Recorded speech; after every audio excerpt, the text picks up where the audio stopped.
Hello everyone, welcome to my channel mind activity. आज की मजेदार पहेलियां सॉल्व करते हैं। 3 जादूगरनियां एक साथ अलादीन महल में रहती हैं। एक दिन अलादीन महल में आग लग जाती है।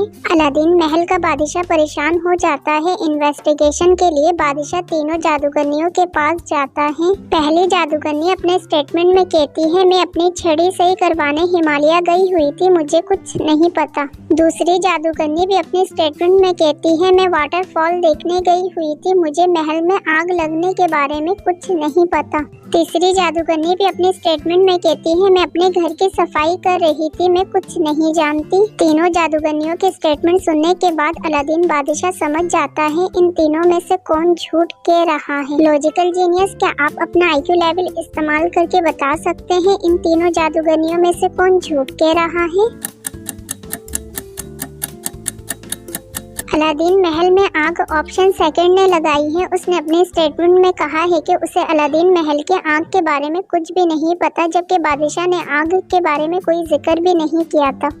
फॉरेस्ट में एक डेड बॉडी पड़ी होती है। मेहुल को कॉल किया जाता है। मेहुल फौरन क्राइम सीन पे आ जाता है। मेहुल क्राइम सीन की अच्छी तरह इन्वेस्टिगेशन करते हुए बॉडी को देखता है। बॉडी को भी इन्वेस्टिगेशन करने के बाद मेहुल को पता चलता है बॉडी में जरा सा भी खून नहीं है। मेहुल पार्क में मौजूद लोगों से इन्वेस्टिगेशन करता है। पहला स्टेटमेंट स्केलेटन का होता है, जो अपने स्टेटमेंट में कहता है उसे मर्डर के बारे में कुछ नहीं पता, उसने मर्डर नहीं किया। सेकंड स्टेटमेंट स्कारक्रो का होता है, जो अपने स्टेटमेंट में कहता है मेरा जॉब सिर्फ कौवों को भगाना है, मैंने मर्डर नहीं किया। मम्मी भी अपने स्टेटमेंट में कहता है मैं हैवी लंच करने बाहर गया हुआ था, अभी आया हूँ, मुझे कुछ नहीं पता। ज़ॉम्बी भी अपने स्टेटमेंट में कहता है मुझे इंसान का मीट पसंद है, मैं खून क्यों पीऊंगा, मुझे मर्डर के बारे में कुछ नहीं पता। चारों के स्टेटमेंट सुनने के बाद मेहुल समझ जाता है इन चारों में से मर्डर किसने किया। लॉजिकल जीनियस, क्या आप अपने IQ लेवल का इस्तेमाल करके बता सकते हैं इन चारों में से कत्ल किसने किया?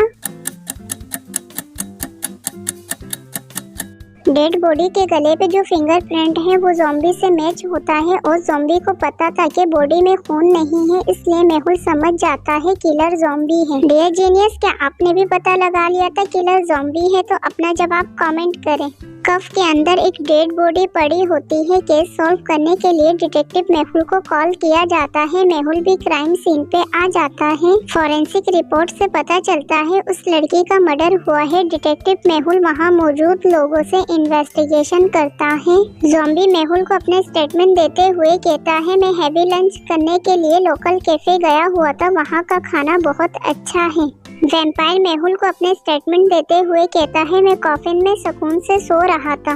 स्कॉट अपने स्टेटमेंट में कहता है मैं कॉफी पीने कैफे गया हुआ था, मेरे ख्याल से मर्डर वैम्पायर ने किया है। तीनों के स्टेटमेंट सुनने के बाद डिटेक्टिव मेहुल समझ जाता है इन तीनों में से किलर कौन है। लॉजिकल जीनियस, क्या आप समझ पाए इन तीनों में से किलर कौन है?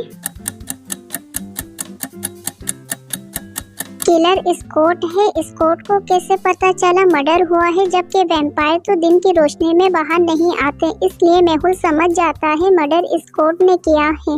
एक वैम्पायर अपने फादर से फाइट करके घर से निकल जाता है। कुछ दिनों बाद वो जब घर वापस आता है तो वो एक कफ के अंदर फंस जाता है। उस कफ से बाहर निकलने के 3 अलग अलग दरवाजे होते हैं। सही दरवाजा ही वैम्पायर को उस कफ से बाहर निकाल सकता है। पहले दरवाजे में सेंसर मोशन लगा हुआ है, दूसरे दरवाजे में साउंड सेंसर लगा हुआ है, तीसरे दरवाजे में हाई टेम्परेचर है। डियर जीनियस, क्या आप अपने IQ लेवल का इस्तेमाल करके बता सकते हैं इन तीनों में से वैम्पायर के लिए कौन सा दरवाजा सही रहेगा? इन तीनों में से वैम्पायर के लिए ऑप्शन 3 सही रहेगा। वैम्पायर कोल्ड ब्लड का होता है, इसलिए हाई टेम्परेचर से वैम्पायर को कोई नुकसान नहीं होगा। डियर जीनियस, क्या आपने भी यही सोचा था? अपना जवाब लाजमी कमेंट में बताइएगा।